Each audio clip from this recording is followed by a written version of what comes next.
Thank you very much, Honorable Speaker Mbete. I always tell colleagues that the only persons trained in protocol in government are ministers of foreign affairs. So I'm most pleased that I've been given a list of salutations because I'm very bad at protocol. So allow me, therefore, to recognize our Director of Ceremonies, the Deputy Speaker of the National Assembly, Honorable Tinodi, the Honorable Baleka Mbete, Speaker of the National Assembly of South Africa, and our host at this meeting, the Honorable Joseph Njobuyalema, Member of Parliament and Vice President of the SADC Parliamentary Forum, Honorable Speakers, Deputy Speakers, and leaders of delegations, and of course, I should mention the Vice Presidents of the Forum, as well as the Honorable Members of Parliament who make up the delegations that are attending this forum.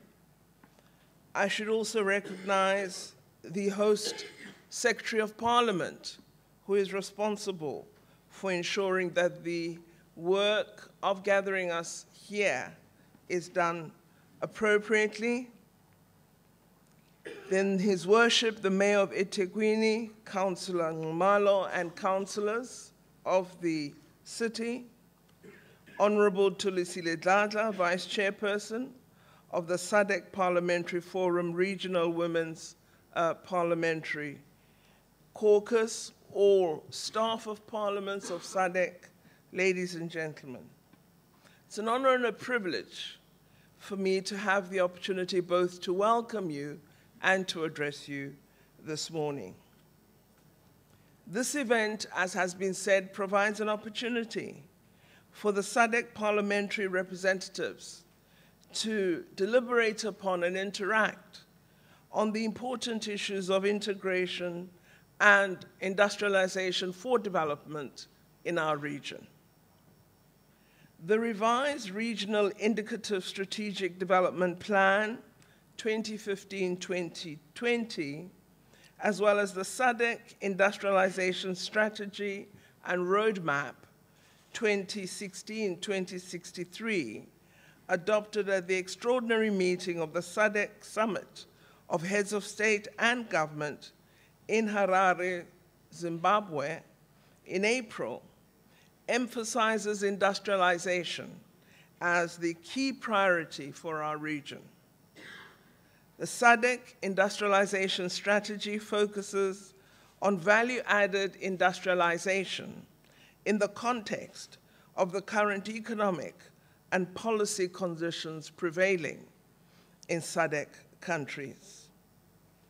Our region has as its primary intention a movement up the value chain from producing and exporting basic manufactured and semi-finished goods to producing final consumer and industrial goods.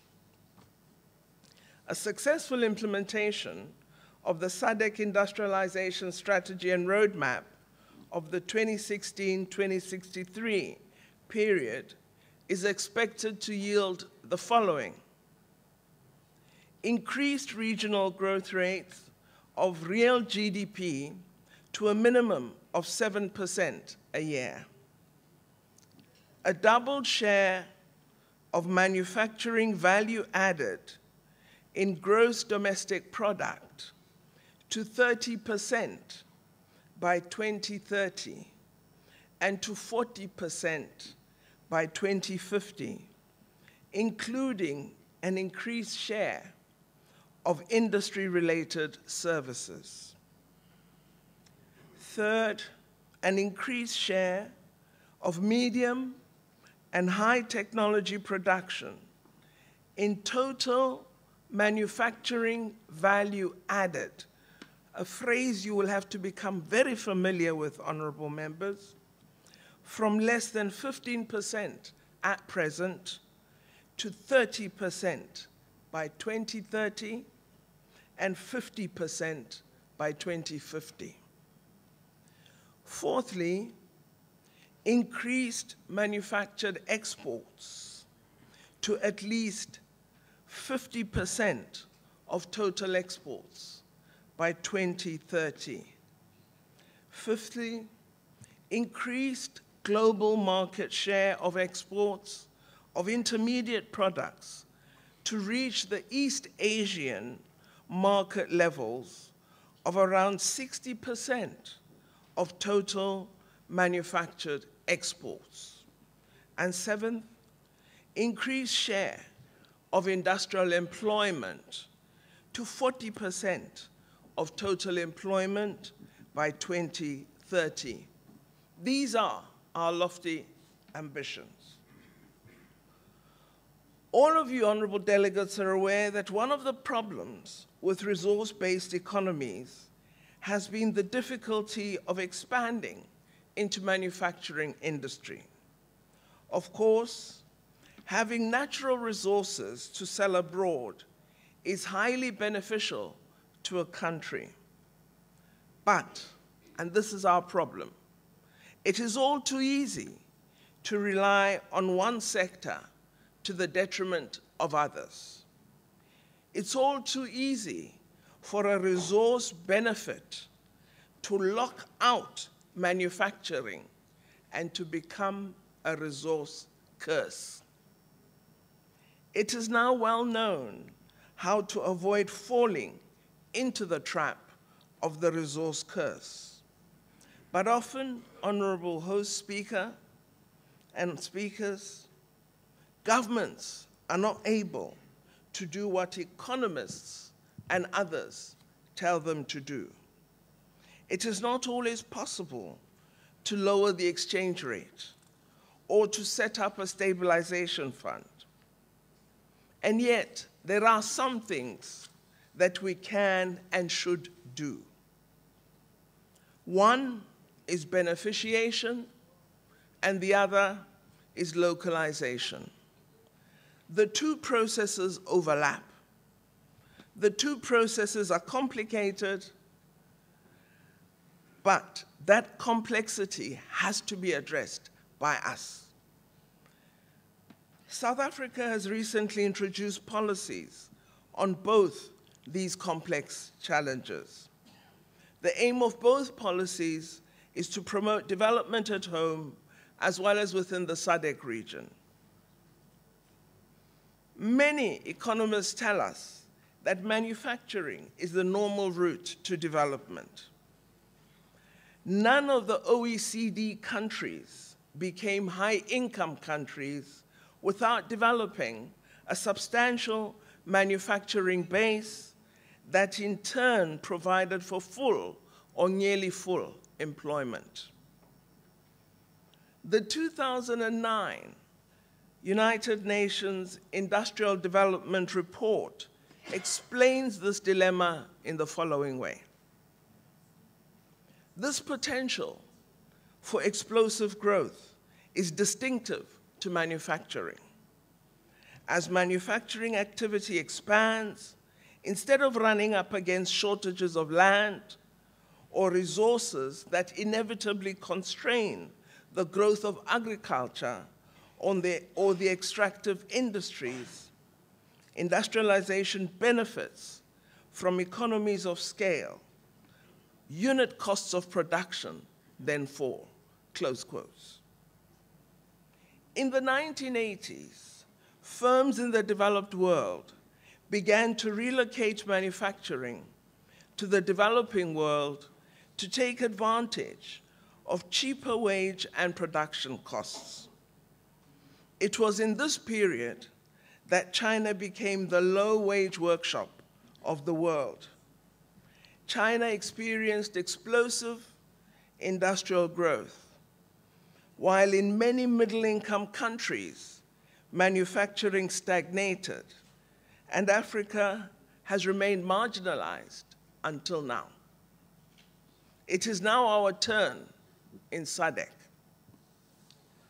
Let me give you two examples that suggest real opportunity. The first example is with respect to the mineral titanium. South Africa is the second largest supplier of the mineral ore that can produce titanium metal. However, South Africa adds little value to the mineral before it exports it. Our Council for Scientific and Industrial Research in South Africa has developed a novel process in which titanium metal ore can be produced from our abundant mineral resource. These new possibilities can position South Africa as a world leader in the cost-competitive production of high-grade titanium metal powder. Titanium is a sought-after metal, especially in the aerospace industry, where aircraft and satellites need to be lighter in weight to consume less fuel. The second example is that of diamonds. Botswana produces the world's most valuable diamonds, or rather, De Beers produces the diamonds in a fair partnership with Botswana. The diamonds are sent to London for sale and then on to other cities for cutting and polishing. It's been like that for many years, until 2011, when Botswana introduced a policy of localization and set about establishing its own cutting and polishing industry. Now, the diamond cutting industry is by far Botswana's largest manufacturing sector. Botswana uses skilled labor together with new, capital-intensive cutting and processing techniques.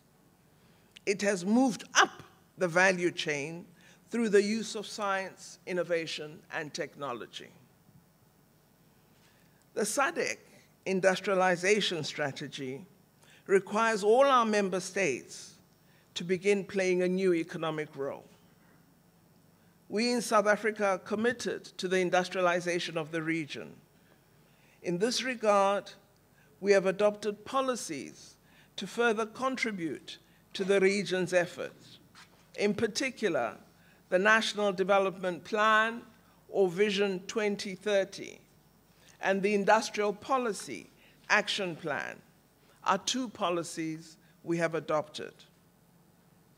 The National Development Plan, Vision 2030, is an overarching plan for the country and sets out a broad outline of the country's vision, from the elimination of unemployment, poverty, as well as the reduction and elimination of inequality. The Industrial Policy Action Plan is our country's industrialization plan. We call it IPAP.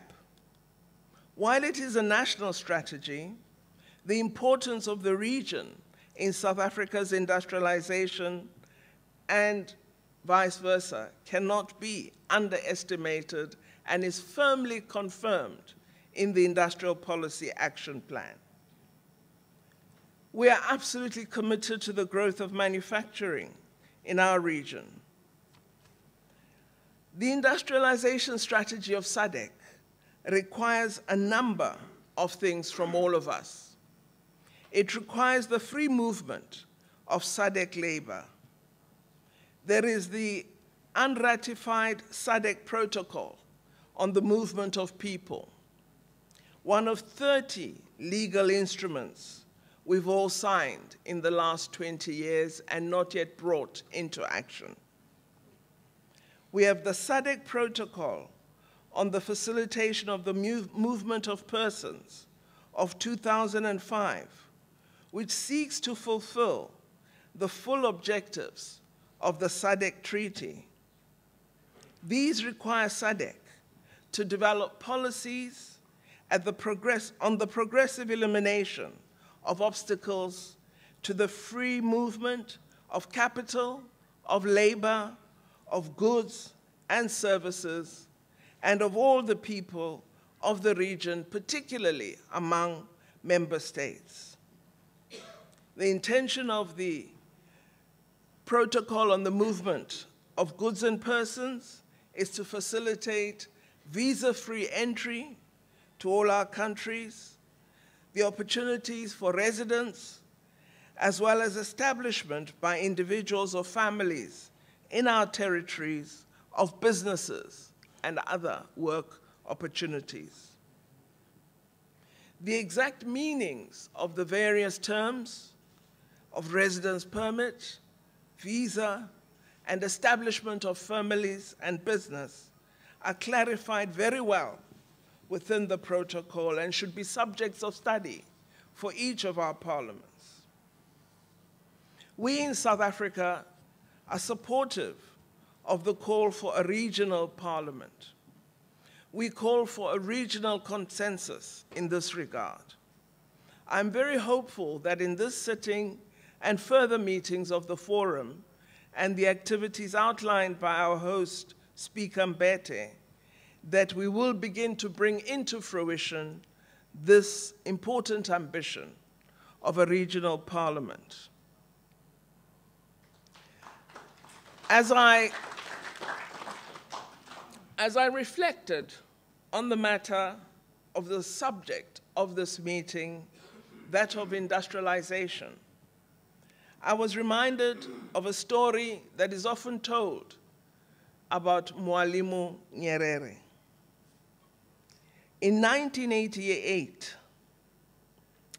in 1998, a year before his death, Mwalimu Nyerere met with top-level staff at the World Bank in Washington. He was asked, "Why have you failed?" by World Bank experts. Mwalimu answered as follows, and I quote, "The British Empire left us a country with 85% illiterates, 2 engineers, and 12 doctors. When I left office, we had 9% illiterates, thousands of engineers and doctors. I left office 13 years ago. Then our income per capita was twice what it is today.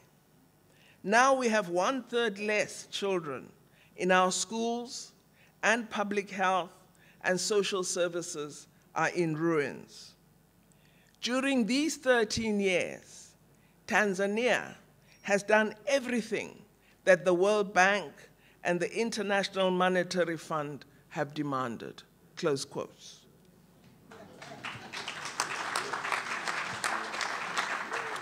And Mwalimu then passed the question back to the World Bank experts. "Why have you failed?"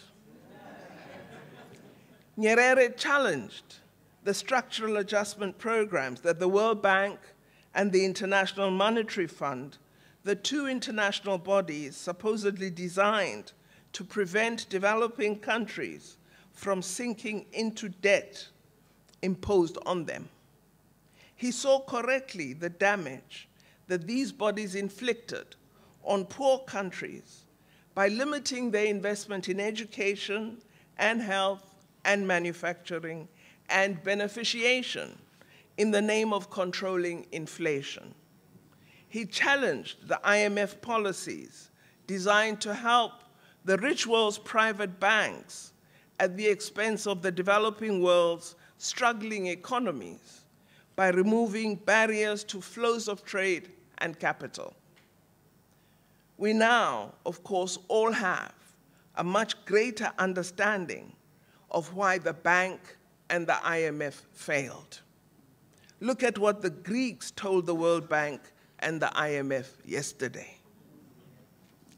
I hope that your engagements today are going to serve to strengthen economic partnerships in the SADC region.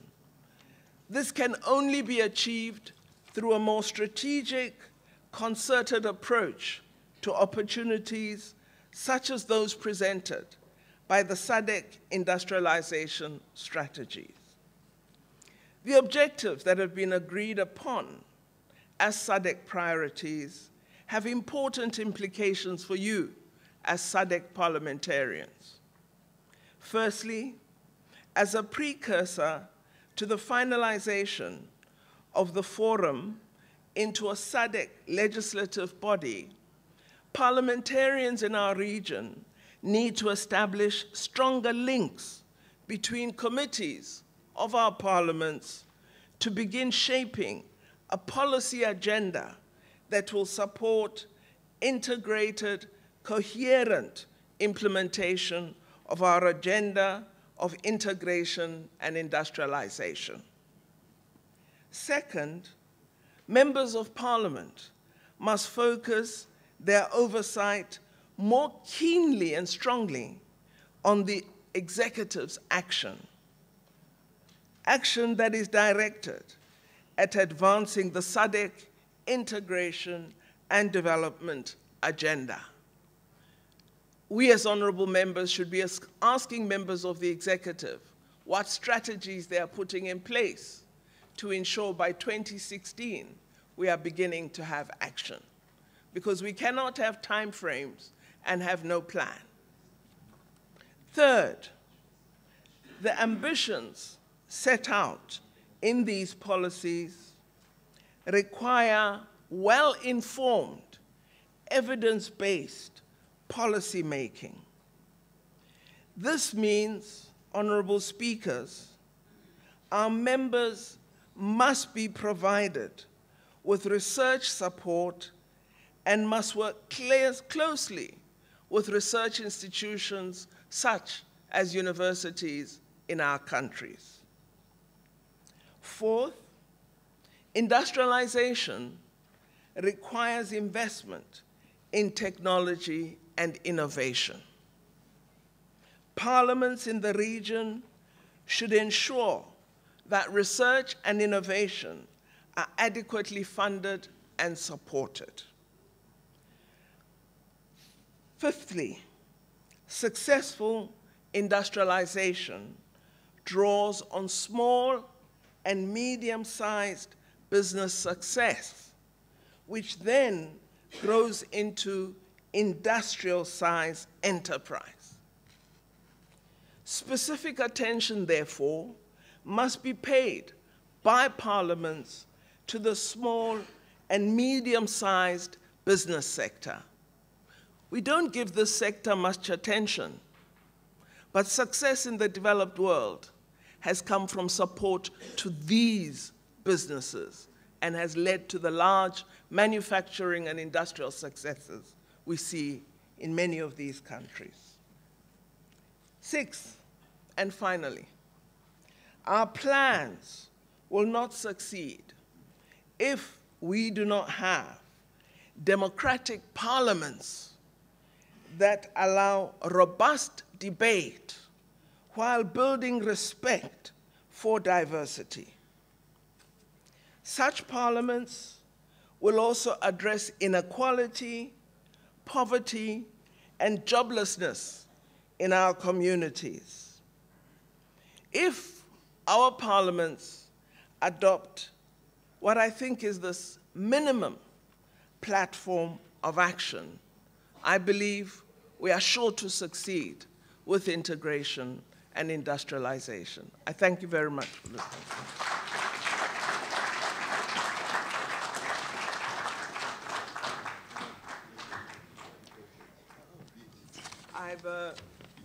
I've been instructed that I have not completed my task.